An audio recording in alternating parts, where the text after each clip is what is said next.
Good morning, good afternoon, and good evening, everybody. Thank you for tuning into another Supatease video, and we are so back. Finally, the silence has now been officially broken with regards to Midnight, the max level class balance, and what is going on, because obviously Blizzard has been on a sabbatical, and it's just been radio silence, and I feel like a lot of people, including myself, have been just like bubbling up at the brink to try and figure out what's going on. What are the changes? What's the direction? Is it just they've moved on? What's going on? So we're going to be breaking down the changes here for today's round of updates and the potential implications on all of the specializations being affected by these changes. If you want to make sure that you're staying up to date with news related to World of Warcraft, educational and entertaining content, then make sure to smash that subscribe button. Your support is greatly appreciated. So the first big blurb has to do with Apex talents, which are the new kind of capstone powerful talents that will be available in your spec tree. All 40 specializations have had their talent frame updated to include the new Apex Talent Capstone node. This is a new talent node type that you can increase and decrease in rank by left or right clicking on the node directly. There are no functional changes to the Apex talent abilities due to this, aside from what has been mentioned in the change log for this week's beta. Check out this new presentation for Apex talents and let you know what you think. Okay, I mean, this is just like a cosmetic thing for Apex talents, but I was getting very concerned that they were just going to let these Apex talents just be random circles floating in space. So I'm interested to see what that looks like from a visual standpoint, but we don't see, usually add-ons are at the bottom, so I'm really hoping there's going to be an update with UI related stuff as well. For Death Knight, for Rider of Apocalypse, Reverting the 25% reduction to Unholy's damage will fully offset this change for Frost Death Knight. This adjustment is aimed at bringing Rider of Apocalypse and Deathbringer closer in power, so all of the Horseman damage has been reduced by 25%, but it looks like they're reverting Unholy's damage. This is probably a change a little bit later on. So for Sand Lane, for Unholy, Frenzied Bloodthirst now increases the damage of Death Coil and Epidemic by 3% per stack of the Essence of the Blood Queen. Gift of the Sand Lane now increases the effectiveness of Essence of the Blood Queen by 80%. Transfusion now increases the damage of a Summoned Lesser Ghoul by 10%, down from 20. And Inevitable now increases the damage of Diseases by up to 20, down from 30. So seemingly some nerfs here to Unholy Death Knights, which I think was going to be coming as expected. For Blood, though, you're getting a 15% damage increase across the board, and they seem to be really good at like trying to get tanks to feel really OP. I think that's a good direction. Making tanks and healers feel OP is a really good direction because we need more of them, and if they feel OP and they're fun, then more people will play them, and our Q times will get faster, and our LFG time is going to go down. But for Unholy Death Knight, especially Sand Lane, has been overperforming in low target scenarios. Interesting. So this is definitely aimed around the dungeon testing that they just did. I'm interested to see if they do play with the Blues PvP test again for like solo shuffle, because they have done that in the past, considering they did the raid, now they've done dungeons, so maybe. We're reducing its throughput and easing the weight of its cooldown windows. We are also taking this opportunity to address the imbalance between Raise Abomination and Gargoyle. Yes, oh my god, because Gargoyle just like, I want Gargoyle and Abomination to have like clear, distinct, time and choice to be taking them, because Gargoyle, I feel like, has just fallen off a lot. They're reducing all of the damage, but it's being reverted because of what they're doing to the Horsemen, so that's just going to equalize out. For each ability coefficient, though, they've reduced it by 25%. This is the first time they've used this type of language. Are they just trying to like thesaurus us up here, because it's just, every ability is just reduced? Melee damage is being reduced by 25%, Scourge Strike by 10, Putrefy by 10, Epidemic by 15, Virulent Plague by 15. See, to me, one of the biggest issues with Unholy was I'm spacing out of the name of the ability, Soul Reaper. All of the damage modifiers stacking together is why their damage was really excessively high in small cooldown windows. You put like Abomination on top of a Soul Reaper, on top of empowering your pet, and you just had these huge modifiers stacking together. So them nerfing the baseline class is very dangerous for you, because that means that I feel like you're going to feel pretty useless outside of the cooldowns, which is like the opposite of usually what they want to do with the tuning. Usually they want you to feel better outside of your cooldowns. So I'm a bit concerned about this. Apex talent, Forbidden Knowledge. Necrotic Coil Shadow Strike damage reduced by 25%, and Graveyard damage has been increased by 15%. So the single target down from the Apex with the AoE is up. Each Unholy specific summon attack and ability power reduced by 25%, except for Gargoyle. So they nerfed everything except Gargoyle. You're good to go. Why not just like add some new effect to Gargoyle and make Gargoyle cooler? I'll always remember the gargoyles from Mount Hyjal back in TBC. Speaking of TBC, I'm doing a giveaway of an epic edition of it over on my X account, and I'll have a link to that post in the description down below if you want to enter that to have a chance to win the mounts, a boost, and be able to get into that. But yeah, I'm glad they're looking at gargoyle, but I'm really worried these changes are going to absolutely neuter you, which if you're a Death Knight player, you're probably used to that. Maybe it's better they do it now than when it's live and then they don't get back to helping you later. Maybe they'll help you after this. Army of the Dead Lesser Ghouls are now 75% more effective compared to regular Lesser Ghouls. This was previously 100, so it's a 25% nerf on them. Lesser Ghoul Sweeping Claw now has a cooldown of 1 second up from 0. Raise Abomination's Disease Cloud now increases the damage targets take by your minions by 10%. See, like something like this, I think that's the right... We're going in the right area here with this, like targeting the modifiers here, but they don't even look at Soul Reaper, it looks like. Unless they just want it to be OP because it's been kind of poopy for a while. Raise Abomination's Disease Cloud now correctly increases the damage of Putrefy, though. So they nerfed it, but they've also fixed it. So it's not as big of a nerf. They nerfed Infected Claw's damage as well as the cooldown. Pet Ghoul's Sweeping Strike main target has been reduced by 20%. So your pet is also getting nerfed. Pet cleave damage getting nerfed. Lesser Ghouls getting nerfed. Lesser Ghoul cleave damage getting nerfed. And then Commander of the Dead now causes Dark Transformation to increase the damage of listed summons by 15 to 30, down from 25 to 50. So they did target 2 of the main culprits for the cooldown modifiers on top of stripping your baseline ability. So you might just feel terrible. You might not even have a cooldown window anymore. So big red flags there that we're going to have to test out. And obviously Unholy was pretty giga OP, but I feel like that might be too much. It's something that I think we're going to have to feel out and see. For Demon Hunter, Void Scar Devourer, Student of the Suffering now grants 5 Fury per tick up from 3. And Burning Blades now bonus increased to 35 up from 30. So Void Scar getting buffed a bit. I believe you, at least in PvP, you play Void Scar pretty much all the time. So this is going to be nice. And Reap is getting a 15% damage bonus, which is really nice because right now with at least them in PvP, their cooldown window is really high, stupid amount of burst damage, but then like their Reap and their rotation feels like you're just doing nothing. You're just like fluff. So I think it's nice to buff the fluff. But they didn't target you at all. I guess if there's PvP changes, we'll have to wait and see. Devour Demon Hunter still can't queue rated solo PvP content. Also, it hasn't been able to the entire beta. The pre-patch comes out next week, and I don't know if that's going to be a big debacle when you log in your Devour. You're like, I'm going to try a solo shuffle on this guy, and it just doesn't let you queue for it. So I'm hoping that is addressed, and maybe it will be later in the post. And if not, I'm bringing it up here, so maybe if somebody hears about it, it can be dealt with. For Havoc, Cycle of Hatred no longer starts you off with 1 stack of the cooldown reduction buff before you've casted Eye-Beam. So it seems like a little bit of a slower ramp. For Boomkin, Apex Talent, Ascendant Eclipses, they fixed an issue where Ascendant Eclipses rank 4 would hit a single target with 4 Lunar Bolts instead of 3, so a little bit less single target on that. Guardian Druid got a 20% damage increase. I was fooling around on some tank specs. My chat and my live stream wanted me to try some, and they can do some nasty damage. Like these buffs that are coming through for them could end up being very gnarly. For Evoker, for Flame Shaper, for Devastation, Consume Flame now deals Fire Breath damage at 125% effectiveness down from 150. Consume Flame now causes Disintegrate to consume 1.5 seconds of Fire Breath down from 2. So it consumes less of the dot for less damage, so the dot stays up a little longer. Consume Flame now causes Pyre to consume 8 seconds of Fire Breath down from 10. And they just buffed your Disintegrate by 20%. Okay. That's definitely something worth checking out. For Marksmanship Hunter on Dark Ranger, Blighted Quiver has been updated. Trick Shot damage bonus increased to 10% up from 8.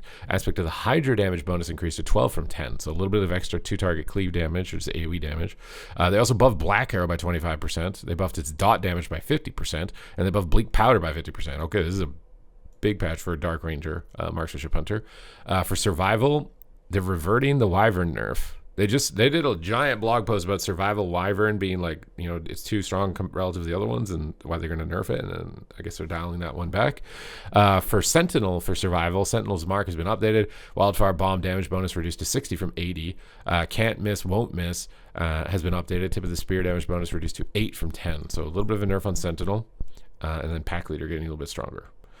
For Beast Mastery, Wild Thrash damage bonus when striking 2 or more targets has been reduced to 200% from 300. Stomp is reduced by 20, and Dire Beast, though, will deal 15% increased damage. In PvP, that's going to be very scary. Because I don't know. I don't think the AoE was a huge, proponent to why they were very strong at the moment in PvP. It definitely is in dungeon situations with multi-target, but if we don't see some PP changes out, but this is why I'm hoping that there's going to be like a play with the blues, solo shuffle, or battleground blitz or something in the upcoming weeks, because there usually is in a beta at least once. Boomstick is also getting nerfed on survival, so maybe not the best week for survival. Like a little bit of extra wyvern damage. Seems like it's the week to test out marksman. For hero talents for Frostfire. For fire, Frostfire and power damage bonus reduced to 60 from 80. For frost, flash, freezer burn has been up to freeze burn has been updated. Glacial spike cleave percentage reduced to 25 down from 50, and Frostfire empowerment damage bonus reduced to 60 from 80. So Frostfire must have been performing really well with cleave damage in Mythic Plus. I feel like a lot of the mages are playing the Kel'Thas hero talent tree though at the moment, at least in PvP.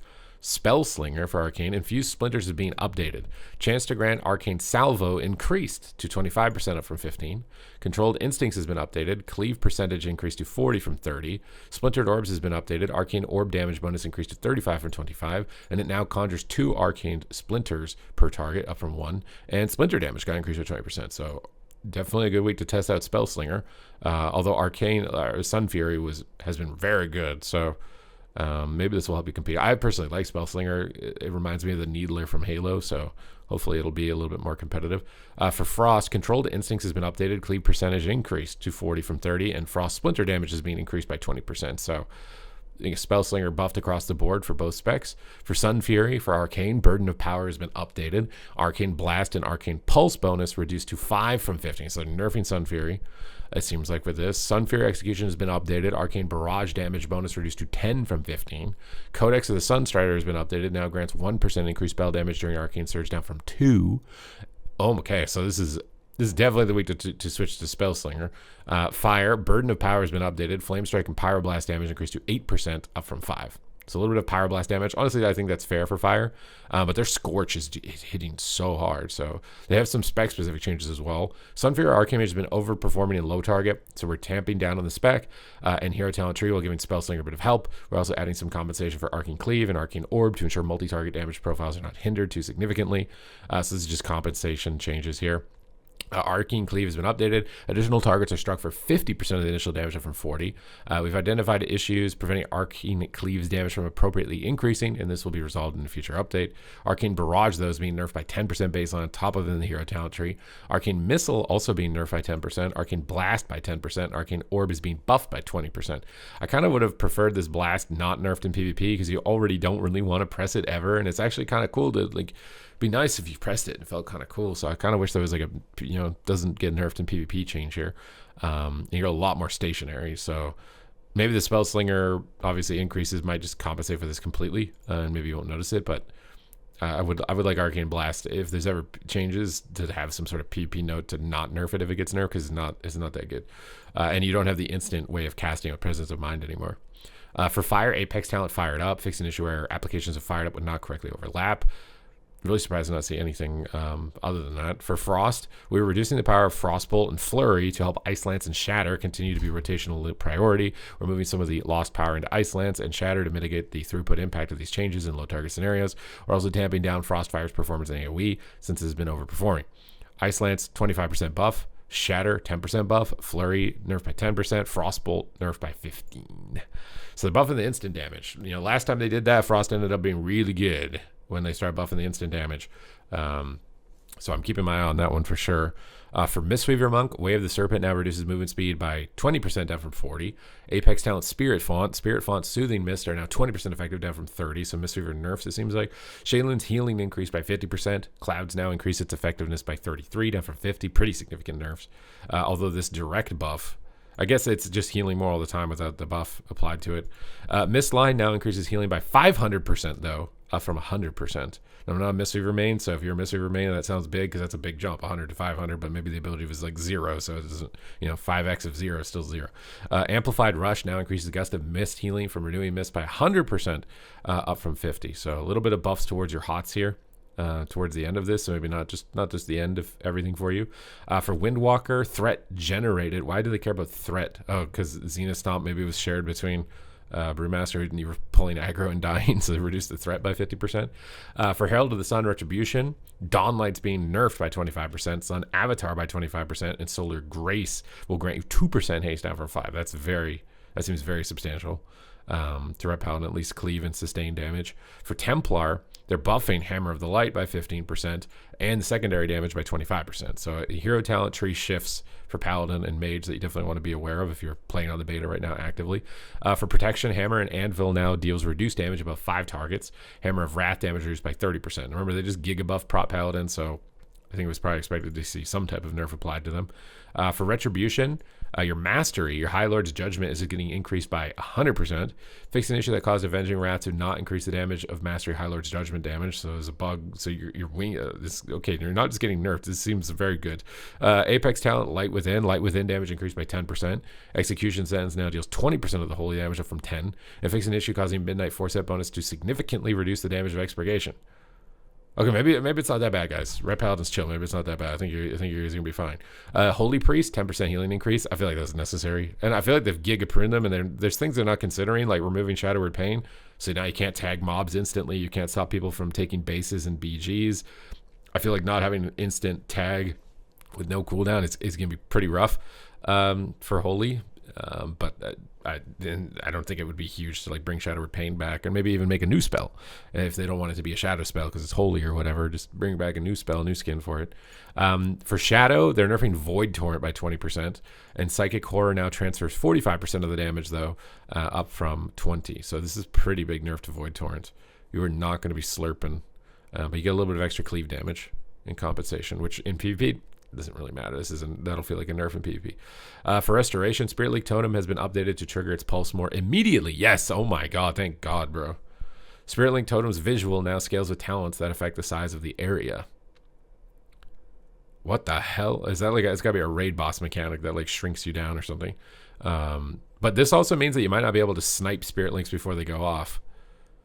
So should you be able to snipe it before it even does one tick? I feel like it's kind of unfair. At the same time, it's like a really big skill expression, but that will be the significance of that. For Hellcaller, Malevolence is doing 230% more damage. Okay. Destruction, Black and Soul damage increased by 20%. Wither by 25%. Through the Fellvine now increases Chaos Bolt by 10 up from 8, and Rain of Fire by 8 up from 4. Big buffs for Hellcaller. Soul Harvester. Wicked Reaping now increases the damage of Manifested Avarice's Soul Swipe, so a little bit extra the random pets damage summon. For Affliction, Satiel's Volition no longer affects the chance of gaining Nightfall. It's probably the Seed of Corruption spamming, maybe in Mythic Plus. That was going on with this, because I never noticed like Nightfall. Actually, I don't think this should not be affecting that at all. What am I saying? This has got to be a PvE change, but maybe it has some significance. Again, Affliction mains, let me know, because I don't remember what that talent does exactly for Affliction. For Demonology, Satiel's Volition now increases wild int damage. We're actually buffing this, okay, by 35% from 5. Wicked Reaping now increases all demonic soul damage by 30 up from 10, and demonic soul damage is increased by 30, soul swipe by 20, wicked reaping damage by 100, and soul anathema by 50. So this is like, it seems like a big hero tree rebalancing. So Soul Harvester between the demon one, focus for demonology, and I mean I've been playing the demon one a lot, so maybe this will be enough to win me over for it, but we'll have to test it to find out. For Affliction, we are reducing the duration of Haunt to match its cooldown. The reasoning for this change is to avoid situations where it's possible to have 2 active Haunts at one time, causing high damage spikes when talented into Shadow of Nethreza. Additionally, we are removing the synergy between Creeping Death, Satiel's Volition, and Nightfall to reduce their resource flooding. So Haunt will have a reduced cooldown, but also, I think, reduced duration, right? So Creeping Death no longer affects the chance of gaining Nightfall. Destruction, Apex Talents, Embers of Neolim, Echoes of Sargeras, nerfed by 50%. It's a big nerf on your Apex talent. For Warrior, Colossus, Demolish is just getting a 20% buff. That is going to be very fun and cheesy. Fury Warrior, Crashing Thunder damage bonus to Thunderclap has been reduced to 30 from 40. And for Slayer, Imminent Demise now has an additional effect. Sudden Death has a 100% chance to trigger Reap the Storm. Slayer strike damage, though, reduced by 10, and Reap the Storm damage reduced by 20. So hard to tell how much stronger or weaker that will be after that. For Arms, Reap the Storm's chance to trigger has been reduced to 15 from 25. For Fury, Reap the Storm's chance to trigger has been increased to 35 from 25. It's very hard to tell, at least for Fury. For Arms, it's definitely a nerf, and they're trying to shift you more to Colossus. For Arms, Barbaric Training now affects Slam, Whirlwind, and Cleave. This was Slam, Whirlwind, and Thunderclap before. Okay, so Thunderclap's not going to be buffed by this, but Cleave will instead. I feel like it's a nerf in PvP because you never use Cleave. That was a buffed Cleave by 10%, and they reduced Dreadnought by 20%. So some of your passive AoE going down, that'll feel like a nerf for Arms. in PvP, especially for Slayer, I think, overall right now. For Fury, Apex talent, Ramping Berserker increases strength by 3% per stack up from 1. Auto attack damage, though, is going down from 25%, and Rampage is being... Okay, so Fury might actually feel like it's getting nerfed quite a bit. For protection, they're buffing Revenge by 20. Apex Phalanx damage increased by 10%, so another tank buff. So Fury, a bit worried about it. Bit concerned about Fury with those changes. And we do have PvP ones. Oh my god, guys. We have... Look at that, dude. We actually do. I was wondering if I was going to scroll down here and there wasn't going to be anything here. There is stuff here.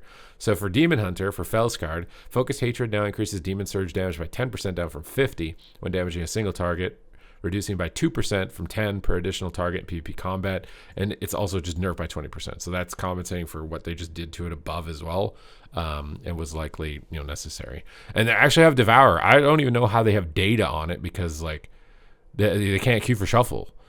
We're taking a pass on Devourer's damage profile in PvP with the goal of improving consistent damage and reducing the potential for one-shots. We'd like Void Metamorphosis to be a powerful cooldown, but are aiming for damage outside of the cooldown to be impactful. See, they say stuff like this. I'm like, that sounds good. I like that. But then there was something up above. Now I'm already forgetting about what class it was. It was DK. But then they got the cooldowns here. They just nerfed it overall, I guess. I always get concerned if something else happens. So they're buffing Consume by 100%, but it will not affect Devour. Devour is getting a 30% buff. Reap is getting a 50% buff, as well as the buff that it got up above. Void Blade damage is getting a 15% buff, but does not affect Pierce the Veil. And Void Ray damage is getting up by 30%. Hungering Slash is increased by 15%. I'm surprised because I thought that was the ability to hit really hard. Impending Apocalypse now increases damage to your next Collapsing Star by 15, down from 30. Bro, Collapsing Star isn't even castable. I don't know why they're nerfing that one. I swear it's not even ability. I've been playing the beta enough. I've literally never seen a guy even get this off. They don't even bother. Focused Ray now increases the damage of Void Ray by 15%, down from 50. So a little bit less single target on that. I don't know about nerfing Void Ray. I feel like Void Ray doesn't really do that much anyways. Inevitable End now reduces the cast time of Collapsing Star by 25% instead of increasing its damage done. Okay, so you cast it faster, but it doesn't hit as hard. That's the change. So they're trying to make it more accessible. They are nerfing Predator's Wake, which is a big hit. They're only nerfing it by 15% with how big they're buffing this stuff. It doesn't seem like a lot. Devourer's Bite now increases the damage your target takes by 5% per application, down from 12. And Surrender to the Void now increases damage dealt while in Void Metamorphosis by 10, down from 20. I think another thing to consider is just all the CDR that it has. Like when you go into meta and it resets the hunt and it resets Predator's Wake and resets Void. Like a lot of those resets are like stockpiling that big burst window. For Mage, Nether Flux now increases the damage of the next targeted spell by 10%, down from 40. Somebody must have got like a gajillion barrage or something for that to come through.